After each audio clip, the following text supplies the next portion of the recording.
Welcome back to Storytime, Episode 2. Today's story is about the time the Jehovah's Witness opened up my front door, and they were staring at me through the front door, and I don't know how long they were there, so I'm going to get into the story. So this took place about a year ago, like last summer, and I'm at home, and I go to my dad's every other Friday, and there's no school this Friday, so I'm just at home chilling, watching TV, waiting for Mom to get home, so I can leave and go to my dad's for the weekend.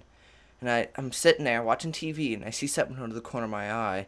Like, I see the door kind of move, and I'm like, what the heck? And I lean to the left, and I look over at, like, towards where the door is, and I see an old man standing there. He's wearing, like, this hat, and he has this big, long beard. He's, like, in his 70s, 80s.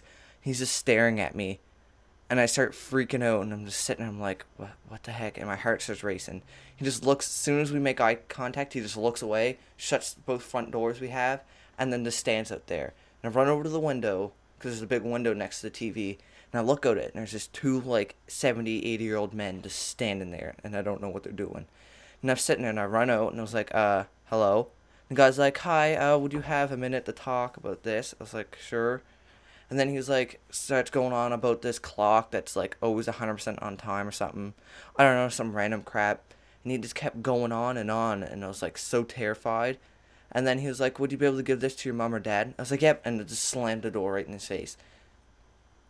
And then I ran over to the phone, and I called my mom, and I started crying. She was like, what's wrong? I was like, I'm just sitting there watching TV, and two old men, they were just like, open up the door, and they're sitting there staring at me. My mom's like, what do you mean? I was like, they were just sitting there staring at me through the door. I don't know what they wanted. And then she drove home from work, because she only works, like, right down the street. She was like, okay, explain to me what happened. And I went and explained everything. And then they handed me the pamphlet when they were done. And I handed it to her. She was like, I don't know, they just handed me this.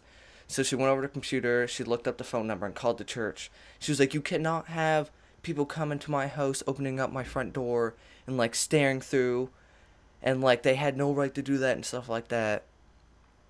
And, like, we had to put up a sign saying no soliciting, because this actually, like, something like this happened before. A few years ago, the Jehovah Witness came, and my mom didn't answer the door, and they were literally sitting there. They were rattling our doorknobs and looking through the window and stuff, and, like, pounding on the door and stuff.